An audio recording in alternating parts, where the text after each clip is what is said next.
예, 안녕하세요. EBS에서 월급을 받고 있는 김지혁입니다. 반갑습니다.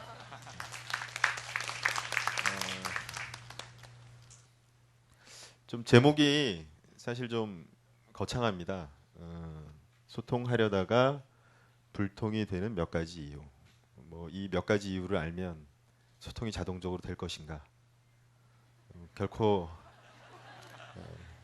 결코 그렇지 않다는 거를 여러분들께서 잘 알고 계시죠? 예, 너무 큰 기대는 하지 마시고요. 이야기를 시작하기에 앞서서 어쨌든 제가 오늘 뭐 인간 김진영으로 왔다기보다는 지식 채널1을 연출했던 연출자로서 불러온 것이기 때문에 간단하게 지식 채널2라는 프로그램하고 소통하고 어떤 관계가 있는지를 먼저 말씀을 드리는 게 맞을 것 같아요. 2004년도에 우리 박원 시장님 어디 가셨죠? 전 시장께서 지금 그 서울시청을 지나가다 보면 뒤에 신청사가 있잖아요. 근데 그거보다 조금 더 큰 게 있어요. 비슷하게 생겨가지고 어딘지 아세요? DDP라고 동대문 디자인 플라자라고 들어보셨죠? 저는 프로메테우스가 생각납니다. 그걸 보면 비슷해요. 예. 그 뭔지 아시죠? 이렇게. 근데 그게 세워지기 이전에 거기는 동대문 운동장이 있었어요. 동대문 운동장은 아마 30대 후반이나 그 이후 세대는 거기가 얼마나 유명한 야구장인지를 어렴풋이 기억하실 거예요. 봉황기라든지 뭐 저도 어렸을 때 이제 TV를 보면서 대단히 재밌게 봤었는데 우연히 다른 일로 촬영을 하다가 2004년도에 그 안에 들어가서 경악을 했습니다. 아, 들어가니까 저는 야구장이라고 생각을 하고 있었는데 평생을 바닥에 이제 아스팔트가 깔려 있고 뭐 관광버스가 한 반쯤 주차가 돼 있고 나머지 반에는 거린 같은 사람들이 좌판을 내놓고 있더라고요. 아주 우연한 기회에 들어갔습니다. 원래 촬영하려고 갔던 것도 아닌데 딴 무언가를 촬영하다가 알고 보니까 그분들이 청계천 노점상이시더라고요. 그러니까 청계천에서 철거를 하면서 당연히 거기에는 사람이 있었겠죠. 사람이. 근데 에, 그 당시에 대부분의 언론 기사가 청계천 얘기만 나오고 청계천에 있던 사람들 얘기는 안 나왔어요. 저 역시도 전혀 생각을 하지 않고 있었던 거죠. 그래서 가끔 뭐 두타를 가서 뭐 좀 옷을 좀 사거나 약속이 있어서 그 앞을 꽤 지나다녔었는데 당시에만 해도 근데 거의 1년을 그 1m짜리 콘크리트 벽을 사이에 두고 그 안에 있는 청계천 노점상과 제가 전혀 소통을 하지 못했던 것. 심지어는 거기에 그들이 있는지조차 모른다는 것조차도 몰랐던 완벽한 불통의 상태를 이제 경험하고 나서 대단히 충격을 받게 됩니다. 그래서 그 이후에 지식 채널 2는 소외라고 하는 가치, 그다음에 소통이라고 하는 가치, 이런 가치들, 우리 사회와의 소통 혹은 사람들과의 소통 이런 가치들을 대단히 중요시하게 돼서 아이템을 정하고 각각의 아이템에서도 그런 쪽에 초점을 맞춰서 주로 프로그램을 제작을 하게 됩니다. 그게 그 결과물들이 여러분이 지금 알고 계시는 혹은 이미지로서 떠올리는 지식 채널이 전반적인 색깔의 출발점이다. 이렇게 보시면 됩니다. 그래서 나름 열심히 프로그램 한 3년간 연출을 했고 그 과정에서 제 나름대로 소통에 대해서 많은 고민을 했거든요. 그 소통이라는 것 자체에 대해서 갖는 오해가 대단히 많은 것 같아요. 제가 보기에는. 그래서 그 부분에 대해서 한 6가지 정도로 한번 좀 먼저 살펴보겠습니다. 어. 아마 가장 많이 갖는 게 소통하면은 대화다. 아마 이걸 거예요. 그래서 자, 우리 소통을 합시다. 그러면 자 말을 해. 그러는 거죠. 아니 뭘 일단 말을 해봐. 그래서 막 말을 하다 보면은 물론 좀 이게 친해지고 이런 건 있는데 도대체 왜 말을 하는지 말해서 뭐 어쩌라는 건지 그리고 말을 시킨 사람이 한 10분 정도 소통을 와 우리 소통 끝났다. 실적을 딱 적습니다. 몇 월 며칠 소통 완료, 회의 완료. 그잖아요. 직장 생활 하시는 분이 특히 또 공감하실 거예요. 상사들은 말을 많이 하면 소통했다고 생각합니다. 대화를 하면. 아니죠. 예. 그래서 사실 진짜 소통을 하려고 한다면은 가장 기본적인 게 뭐죠? 상대방이 소통을 하고자 원하는지에서부터 소통을 시작해야죠. 그죠? 잠자는 사람한테 대화하자는 게 그 사람이 언제 어떤 이야기를 하고 싶은지에 대해서 먼저 눈치를 좀 봐야죠. 그리고 저는 이거를 대화 이전에 상대방에 대한 배려라고 생각합니다. 배려. 거기서부터 소통이 이미 시작된 것으로 봐야 된다. 두 번째 오해가 상대방의 요구를 들어주는 것이다. 아마 이거를 가장 많이 이 오해에 빠진 게 아마 20대 초반에 연애를 처음 시작한 남자일 거예요. 그래서 여자가 원하는 걸 다 들어주는 건 소통, 우리 소통을 했는데 항상 불만이잖아요. 그 건축학 개론처럼. 저도 마찬가지였고. 근데 사실 생각해 보면 어떤 요구가 있으면 그 요구는 어떤 원인에 대한 결과잖아요. 그러니까 어떤 이유가 있는 거죠. 뭘 요구하는. 근데 사람에 따라서 그 이유가 뭐 이런 요구로도 나타날 수 있고 이런 요구로 나타날 수 있는 거죠. 그러니까 결국은 중요한 건 상대방이 왜 그러한 요구를 하는지에 대해서 이해를 하는 겁니다.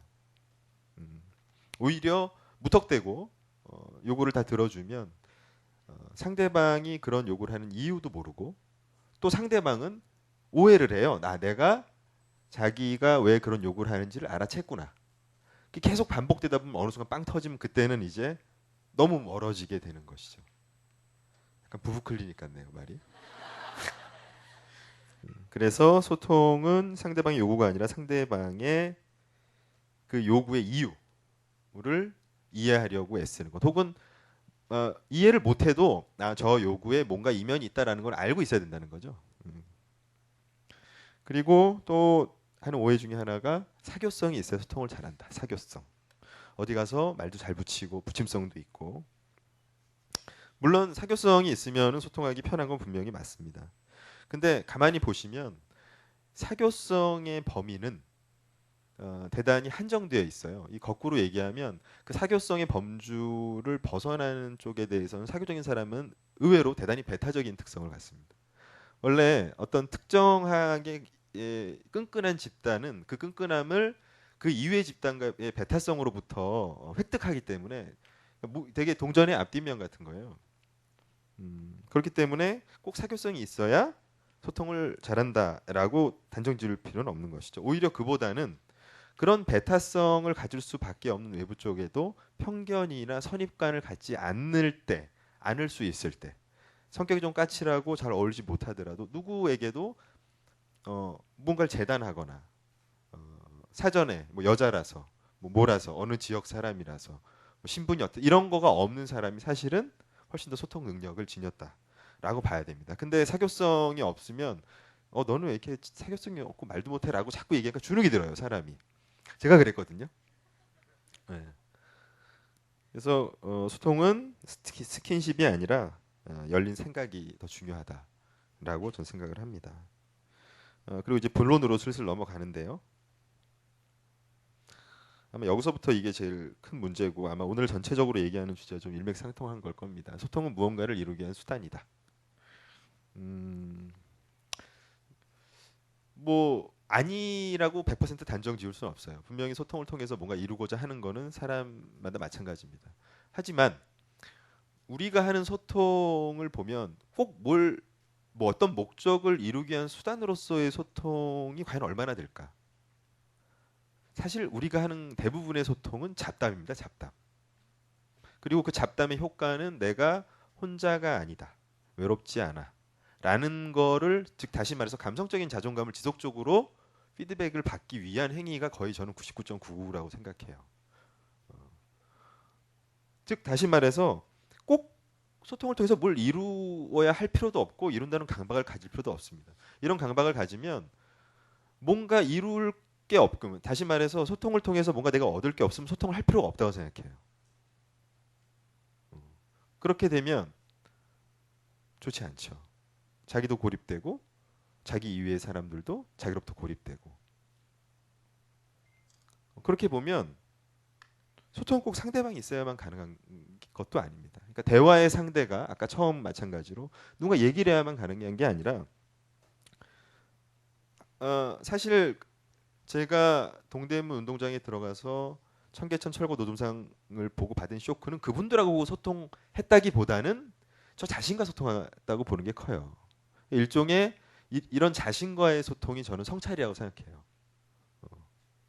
그러니까 외부와의 소통만이 중요한 게 아니라 내부와의 소통도 중요한 거죠. 나와 나 자신과의 소통, 그다음에 나와 타인과의 소통, 또 그 타인들을 이루고 있는 사회와의 소통, 이런 전반적인 것이 일종의 핏줄처럼 쫙 뻗어 있는데 꼭 둘이 앉아서 뭔가를 얘기해야 소통이다. 그게 아니면 안 된다. 혼자 가만히 있으면 오덕이다. 아니죠. 왜 오덕입니까? 대화를 많이 안 하고 오히려 혼자 가만히 앉아서 다양한 생각을 하는 것이 세상과도 많이 소통할 수도 있는 거예요. 소통을 어떻게 보면 하나의 방법론, 패턴화로 보는 건 옳지 않습니다. 마지막으로 소통은 꼭 어떤 합의에 도달해야 한다. 트위터 많이 하시나요? 트위터라고 개인적으로 제일 흥미롭게, 그리고 여전히 보고 있는 묘한 감정선의 논란 중에 하나가 김어준과 진중권을 향한 대중들의 묘한 소통입니다. 합의에 도달할 수 있을까요? 이 두 사람이?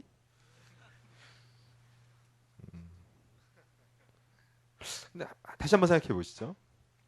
만약에 소통은 어떤 합의에 도달해야 할 필요가 없다라고 생각을 하면, 그러면 그 현상을 어떻게 해석해야 되는가?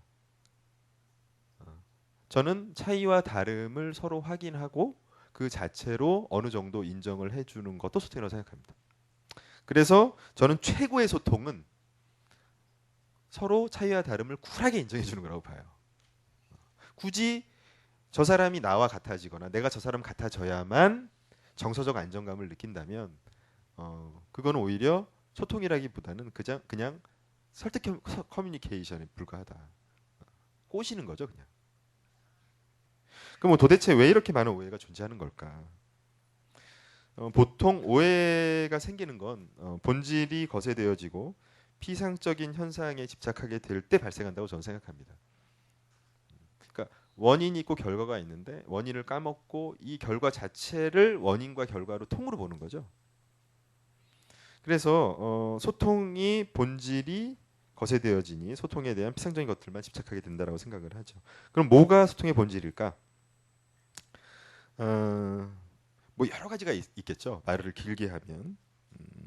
근데 저는 갑과 을의 관계로 좀 소통을 하고 드리고 싶어요. 갑과 을의 관계에서 소통이 잘 이루어질까요? 갑과 을의 관계에서 소통이 가능하다. 한 분, 갑이시군요.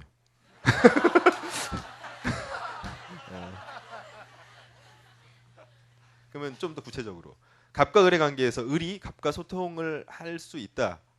소통이란 걸 했다라고 느끼는 게 가능할까? 한 분. 상당히 긍정적이신 분들입니다. 가능할 수도 있겠죠. 언제? 갑과 을의 관계가 순간적으로 무너질 때. 잠깐. 어디 어느 학교 혹은 뭐 어디 동네 이러면서 순간적으로 갑을이 사라지고 어떻게 될 때 둘이 똑같이 평등해질 때. 다시 말해서 어느 한쪽이 다른 한쪽과 수직적 관계가 되지 않을 때. 그래서 어느 한쪽도 다른 한쪽을 대상화하지 않고 있는 그대로 하나의 존재로 인정을 해줄 때 소통이 가능해지는 거죠. 소통의 본질은 상대방, 소통하는 대상을, 그게 사람이든 사회든 사물이든 동물이든 있는 그 자체로 주체로 인정을 해주는 것에부터 출발한다고 생각을 합니다. 따라서 만약에 소통이 부족하다고 생각한다면 가장 먼저 해야 될 거는 소통 기술을 익히는 것도 중요하지만 그보다는 혹시 우리들 중에서 뭐 객체화되어진 무언가가 존재하지 않는가? 내가 혹시 객체화되어 있지 않은가? 혹은 내가 소통하려는 대상이 객체화되어 있지 않은가? 혹은 좀 더 노골적으로 얘기하면 내가 누군가를 자꾸 수단으로 대하지 않나? 인간은 그 자체가 하나의 목적이잖아요. 모든 게 다 인간을 위한 거 아닙니까? 뭐 민주주의건 뭐건 그런 거를 살펴봐야 된다라고 생각을 하고요. 그래서 만약에 그런 부분들에 대해서 좀 사실 제가 지금 하고 있는 얘기는 좀 추상적이지만 어, 스스로를 타인을 모두 주체로서 대할 수 있는 그런 분위기가 형성이 되고 그게 그렇지 않게 되는 것에 대해서 문제가 있다라고 하는 것이 공론화되고 혹은 심지어 나아가서 그것이 노골적으로 형성화되는 것을 뭐 최저임금 같은 것도 마찬가지일 텐데 제도적으로 보완을 할 수만 있다면 저는 불통은 자연스럽게 해소될 거라고 생각합니다. 노력을 할 필요가 없죠. 왜냐하면 다 똑같으니까. 그렇게 되면 그때는 불통의 문제 이런 걸 가지고 이야기를 하는 것이 아니라 누가 더 세련되게, 누가 더 재미있게, 누가 더 멋스럽게 소통을 잘하느냐 같은 포지티브한 쪽을 가지고 아마 이야기를 하게 되지 않을까 이렇게 생각을 합니다. 좀 짧은 시간이라서 길게 준비는 안 해왔고 이 정도로 깔끔하게 마무리해 보겠습니다. 감사합니다. 네.